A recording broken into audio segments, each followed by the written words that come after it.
নমস্কার বন্ধুরা, আজ আমরা কলকাতা ভ্রমণের উদ্দেশ্যে বেরিয়ে পড়েছি। সকালবেলা হাওড়া স্টেশন হয়ে হাওড়ার লঞ্চ ঘাটে চলে এসেছি লঞ্চে করে কলকাতা যাওয়ার উদ্দেশ্যে। এখান থেকে আমরা যাব বাবুঘাট, যা কিনা রানী রাসমণির স্বামী বাবু রাজচন্দ্র দাসের নামাঙ্কিত ঘাট। এই সেই ঘাট আমরা নেমে পড়েছি। আমরা পায়ে হেঁটে আস্তে আস্তে এখান থেকে বেরিয়ে পড়েছি কলিকাতার উদ্দেশ্যে। প্রথমেই আমরা চলে এসেছি ইডেন গার্ডেন ক্রস করে, নেতাজি ইন্ডোর স্টেডিয়াম ক্রস করে কলকাতা হাইকোর্টের পাশে। আজকে ছুটির দিন, কলকাতা হাইকোর্টের চত্বর পুরো ফাঁকা। আমরা খুব সুন্দরভাবে সকালবেলাটা এনজয় করছি এখানে। পাশেই রাজভবন, শান্ত নিরিবিলি একটা পরিবেশ। আমরা তিনজনে বেরিয়ে পড়েছি আমাদের দিনটা আজ কলকাতাতে কাটাবো বলে। দেখুন বন্ধুরা, আমাদের আজকের ব্লগটা আপনাদের যদি ভালো লাগে অবশ্যই আমাদের লাইক করবে। এবার আমরা চলে এসেছি ভিক্টোরিয়ার সামনে, ভিক্টোরিয়া মেমোরিয়াল হল। এটি হচ্ছে মধ্য কলকাতার ময়দান অঞ্চলে অবস্থিত। আলাদা করে কিছু বলার নেই এর সম্বন্ধে। একটি বৃহৎ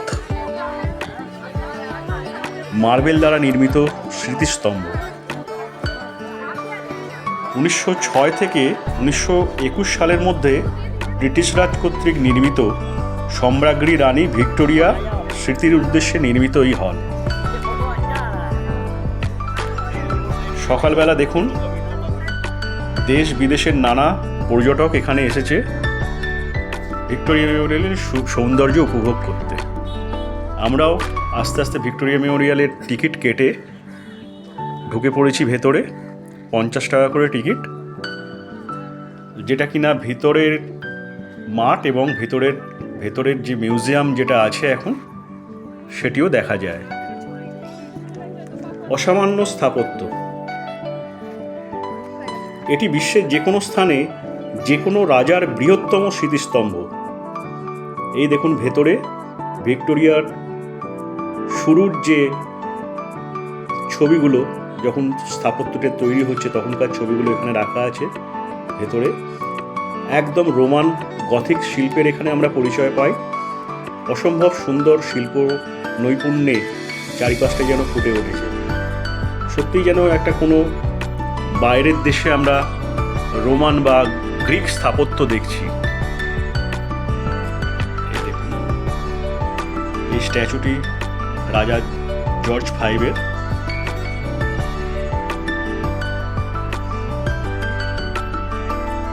এখানে এই যে জ্যাকেটটি, যে স্যুটটি আমরা দেখতে পাচ্ছি, এটি তাঁতিয়া টুপির। আলাদা করে বলতে হবে না তাঁতিয়া টুপি কে ছিলেন। তার এই জ্যাকেটটি এখানে সংগ্রহ করে রাখা আছে। এখন এটি ভারত সরকারের সংস্কৃতি মন্ত্রণালয়ের নিয়ন্ত্রণাধীন একটি জাদুঘর। এর মধ্যে কিন্তু আমাদের অনেক প্রাচীন জিনিস এখানে আছে। এনফিল্ড গানটি, এটি প্রথম বিশ্বযুদ্ধের সময় ব্যবহৃত এই বন্দুক, এনফিল্ড বন্দুক। এছাড়াও কামান, তলোয়ার, রাজাদের তখনকার দিনে যে আমাদের দেশের রাজারা যা ব্যবহার করতেন সেগুলো আছে। সুন্দর সমস্ত তৈলচিত্র আছে এখানে।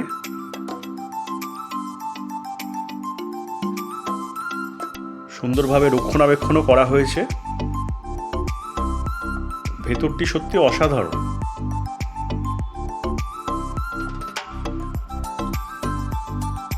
এই দেখুন, এটি একটি সর্ববৃহৎ পেন্টিংয়ের মধ্যে অন্যতম। এটি ভিক্টোরিয়া মেমোরিয়ালে অবস্থিত ওয়ার্ল্ড লার্জেস্ট অয়েল পেন্টিং। এটি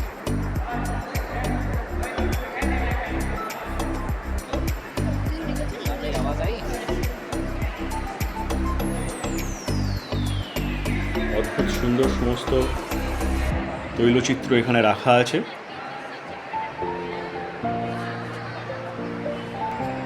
আমরা খুব সুন্দরভাবে এনজয় করছি এখানে, কেননা এই সমস্ত জিনিসগুলো দেখতেও যেমন ভালো লাগছে, আর এর ঐতিহাসিক মূল্য অসামান্য।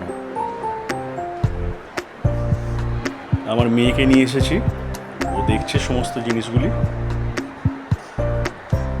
একটা পিয়ানো আছে, দেখুন, গ্র্যান্ড পিয়ানো, কত বড় পিয়ানোটি। এর ঐতিহাসিক গুরুত্ব অসাধারণ। নিচে লেখা আছে এর সমস্ত ঐতিহাসিক মূল্যগুলি।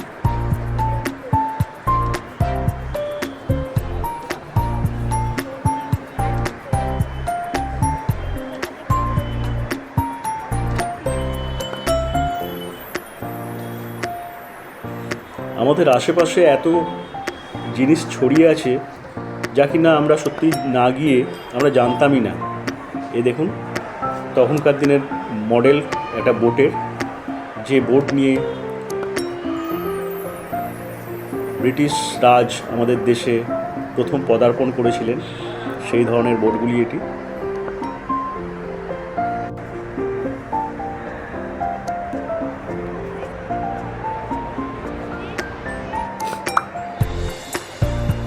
অসাধারণ তৈলচিত্র।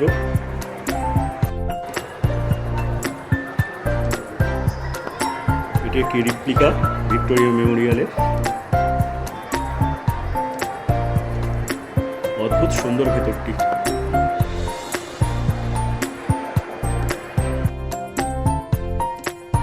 অসামান্য স্থাপত্য, দেখুন, অসামান্য। যেমন এর বিশালত্ব তেমনি এর স্থাপত্য দেখে আপনি মুগ্ধ হবেনই। আমরা তো সত্যিই মুগ্ধ হয়ে গেছি। এর ভেতরে আমি কোনোদিন আসিনি, এই প্রথম এলাম। এই দেখুন, আমাদের ভারতীয় রাজাদের সমস্ত যুদ্ধের যে সমস্ত তলোয়ারি, ঢাল যেগুলো ব্যবহার করতেন, সেগুলি এখানে সংগ্রহ করে রাখা আছে। আমাদের ভারত সরকারের সংস্কৃতি মন্ত্রণালয় এটি নিয়ন্ত্রণ করছে। সুন্দরভাবে চেকিং করে আমাদের ভেতরে ঢোকানো হয়েছে।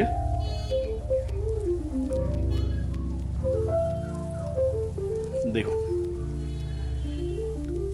এই সমস্ত অস্ত্রশস্ত্র ব্যবহার হয়েছে। এই দেখুন, এটি হাতির দাঁতের তৈরি চেয়ার।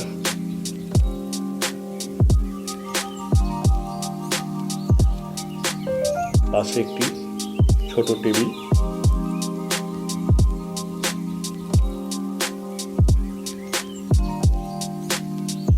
ব্রিটিশরা এটি ব্যবহার করে গেছেন।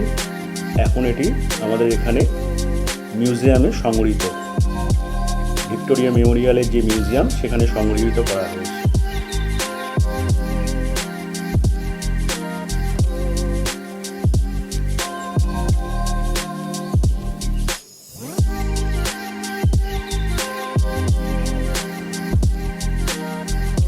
দেখুন কি সুন্দর, বর্ষার মতন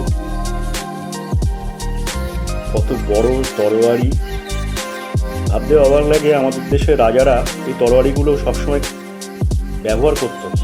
এত ভারী জিনিস আমরা হয়তো তুলতেই পারবো না।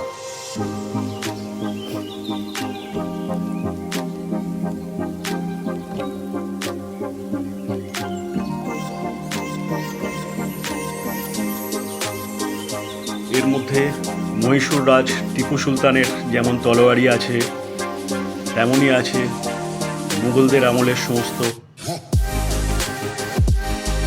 অস্ত্রশস্ত্র, যেগুলো যুদ্ধে তারা ব্যবহার করত, এবং প্রথম বিশ্বযুদ্ধের সমস্ত কামান এবং বন্দুক এখানে রাখা আছে, সংগ্রহ করা আছে।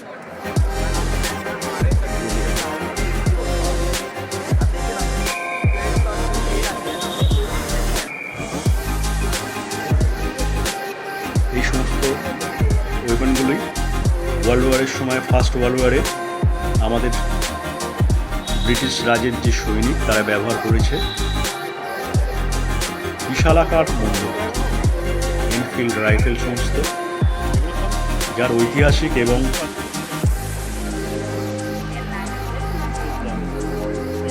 গুরুত্ব অপরিসীম।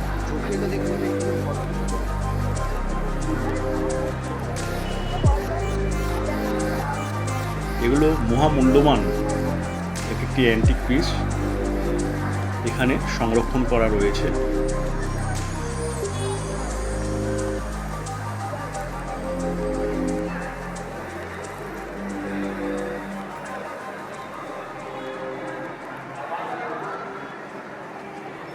খুব সুন্দর লাগছে দেখে।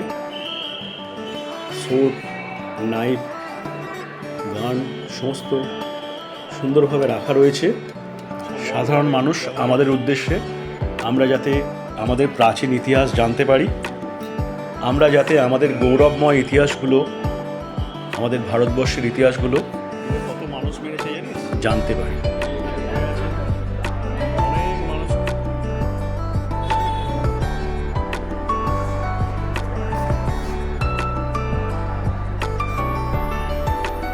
দেখুন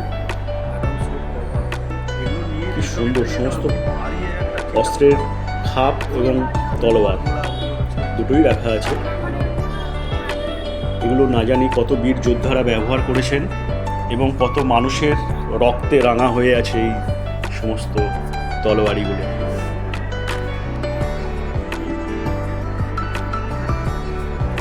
অসম্ভব সুন্দর লাগছে দেখতে। আমরা দেখছি, মুগ্ধ হচ্ছি।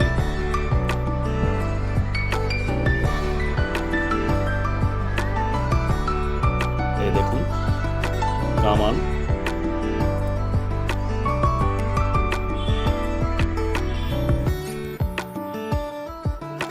এটি ফ্রেঞ্চ গান, এটি ফ্রেঞ্চ কামান। একদম আমরা এবার ভিক্টোরিয়া মেমোরিয়ালের ফার্স্ট ফ্লোরে চলে এসেছি। ওপর থেকে এর ভিউটা দেখুন, অসম্ভব ভালো একটি দৃশ্য।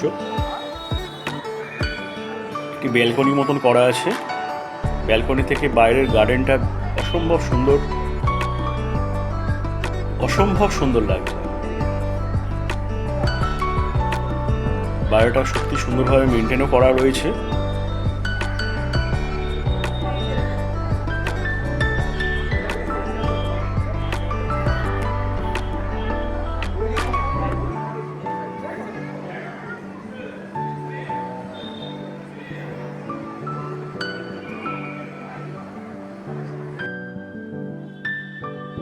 আমরা এবার ভিক্টোরিয়া মেমোরিয়ালের বাইরে চলে এসেছি। বাইরে মানে বাগানের মধ্যেই আছি। এই বাগানটি 64 একর জায়গা দিয়ে বিস্তৃত বাগান একটি। চারিদিকে গাছপালা, শীতল ছাউনি আপনাকে মনোমুগ্ধকর একটা পরিবেশে, মনোমুগ্ধকর একটা স্থানে পৌঁছে দেবে।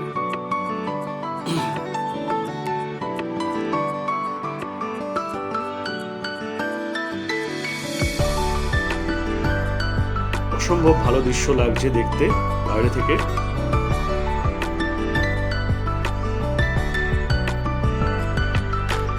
চারিদিকে গাছপালা, পাখির আওয়াজ, পাখির কলতান। দেখুন একটি ফোয়ারা, এটি এর ভেতরেই আছে। খুব সুন্দর লাগছে। সন্ধ্যেবেলা এখানে একটা লাইট অ্যান্ড সাউন্ড হয়। এখন আমরা খালি চোখেই দেখছি, লাইটের ব্যাপার নেই দিনের বেলা। অসম্ভব ভালো সুন্দর জায়গা এটি। কলকাতার যদি বলেন সব থেকে সুন্দরতম জায়গা কোনটি, আমি বলবো এই ভিক্টোরিয়া মেমোরিয়াল। আপনারাও নিশ্চয়ই আমার মতের সঙ্গে একমত হবেন।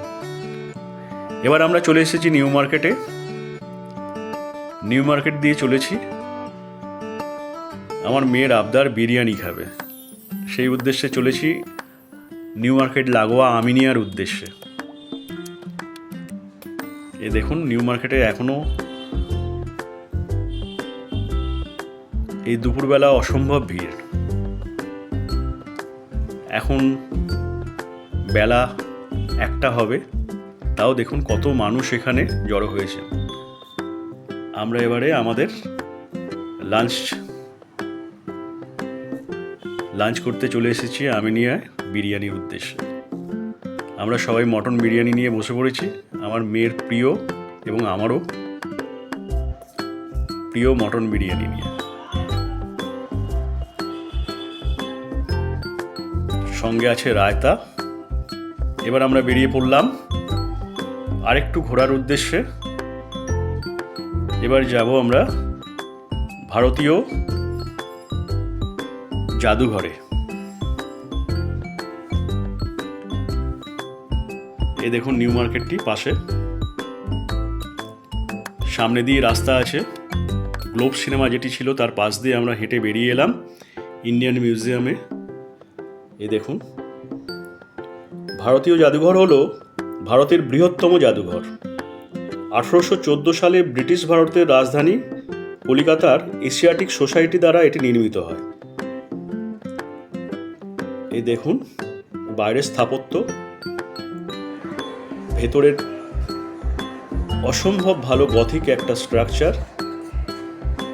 আপনাদের বলে রাখি, ভেতরে কিন্তু ভিডিও করা নিষিদ্ধ, তাই আমরা বেশি ছবি তুলতে পারিনি। কিছু পিকচার এরা স্টিল ফটোগ্রাফ তুলতে দেয়, যেগুলো তুলেছিলাম।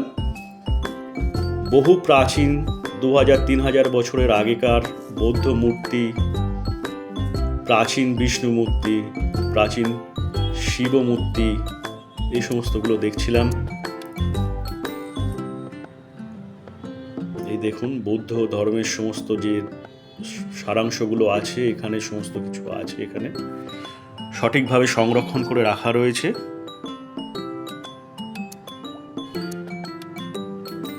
এই দেখুন প্রাচীন সমস্ত স্বর্ণ মুদ্রাগুলো যেগুলো আছে, আলেকজান্ডারের আমলের গ্রিক স্বর্ণ মুদ্রা, চন্দ্রগুপ্তার যে সমস্ত স্বর্ণ মুদ্রাগুলো আমরা বইয়ের ছবিতে দেখেছি, সেগুলো আমরা চোখের সামনে দেখতে পাচ্ছি। এই দেখুন গুপ্ত যুগ, মুঘল যুগ, সমস্ত যুগের যে মুদ্রাগুলি তখন ছিল সেগুলো সুন্দরভাবে এখানে সংরক্ষণ করে রাখা রয়েছে। এর ঐতিহাসিক গুরুত্ব অপরিসীম।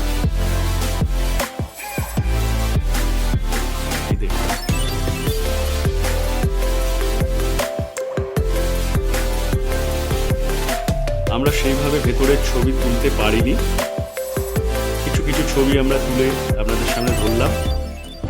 আমাদের এই কলকাতা ভ্রমণের ব্লগটা আপনাদের ভালো লাগলে আপনারা প্লিজ আমাদের চ্যানেলটি সাবস্ক্রাইব করবেন, শেয়ার করবেন, কমেন্ট করে জানাবেন আপনাদের কেমন লাগলো। আমরা এই ধরনের ভিডিও আরও আপনাদের জন্য উপস্থাপন করতে যাতে আগ্রহী হই, যাতে আমরা করতে পারি আরও ভালো আপনাদের জন্য কিছু করতে পারি। সত্যিই আমাদের ভালো লাগবে আপনারা যদি কমেন্ট করেন, আমাদের লাইক করেন এবং আমাদের পাশে থাকেন। ধন্যবাদ বন্ধু, সবাই ভালো থাকবেন, আমাদের পাশে থাকবেন।